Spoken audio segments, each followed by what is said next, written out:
Lord, give me patience right now.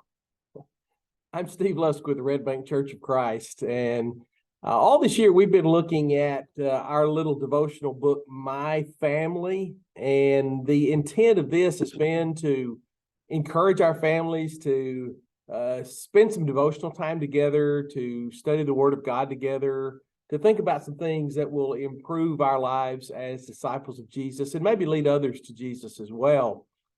This week, we're looking at the idea of patience in the family. And that's why I started out with that expression. Maybe you've heard that before. Lord, give me patience, and I want it right now. That's kind of the way we are in life. And our author this week, David Morris, suggests that maybe we need to redefine patience. Sometimes we see patience as it's all about me. And so I need what I need, when I need it, where I need it, how I need it, and so forth. And if I don't get it, then I become impatient. He suggests that patience is an act of love. He talks about how in Galatians chapter 5, the Apostle Paul talks about the fruit of the Spirit, and fruit is singular, and it begins with love. And some suggest that then all the other things that follow, including patience, describe love. I like that idea. I like that concept because patience is about loving someone else enough to allow them space, allow them time, allow them mistakes in order to grow or to be or to have. And that's really what love is. Love is an unselfish concern toward another, and it's demonstrated, among other ways, with patience. On Tuesday, he defines patience as being slow to anger. And he describes a Hebrew word that is used to describe patience as being long in the nose. And he talked about how that sometimes when someone gets angry, their nostrils flare, but being long-nosed means that you are able to control and handle a situation.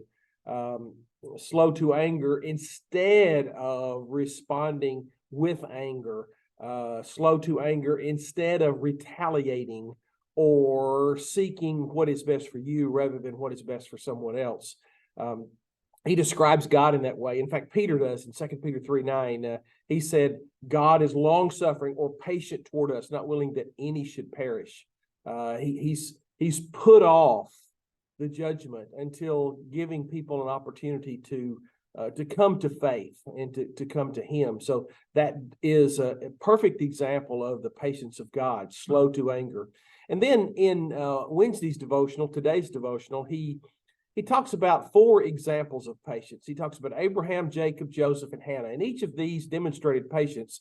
Abraham, the promise was to him that he would have a son. It was many years before that promise was fulfilled.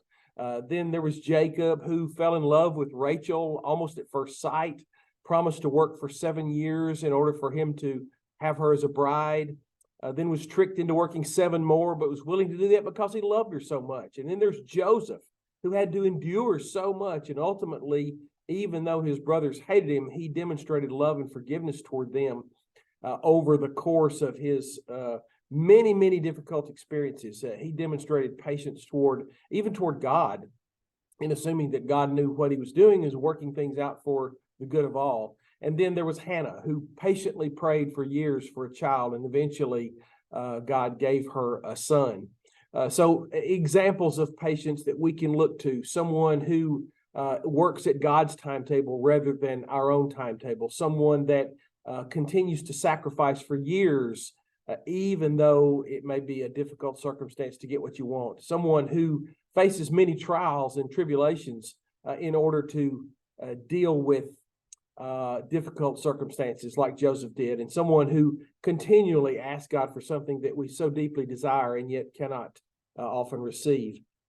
That's the examples of patience that he shares. And then he says we ought to develop patience. And how do we do that? Well, he goes to James, and James suggests that we develop patience through trials. And he specifically in the devotional talks about the first chapter that we count it joy when we follow different kinds of tribulations, knowing that this works patience or endurance, and it blesses us in some way. Later in James, James uses the example of Job. Think about the patience of Job, who suffered and yet he still remained faithful to God. And so we need to learn to develop patience. And yes, sometimes that does come through trial. So be careful that you say, Lord, give me patience, because there may be trials that come in order for you to develop patience.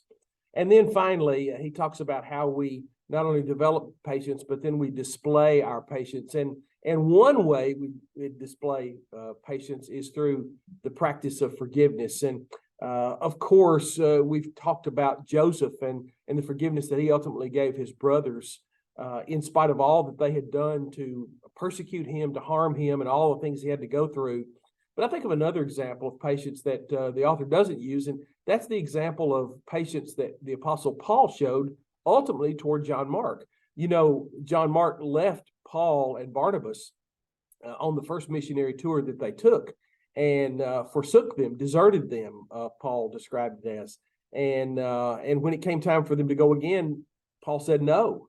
But over a course of years, we see Paul's mentality, Paul's attitude toward John Mark changing.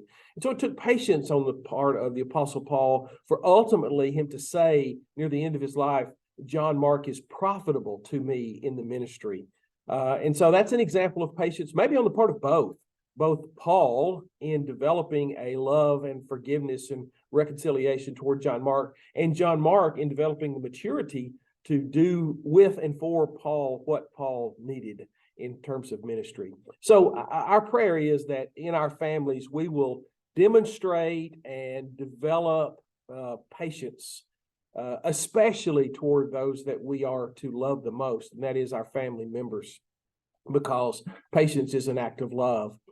I hope that you have benefited from not only this devotional this week and this series of lessons, but throughout the course of the year, that you have studied these and looked at these and grown and developed as a family.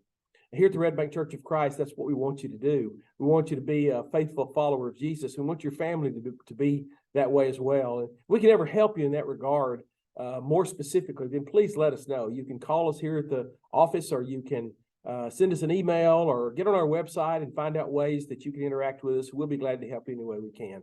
Thank you so much for joining us today. You have a great and a blessed day.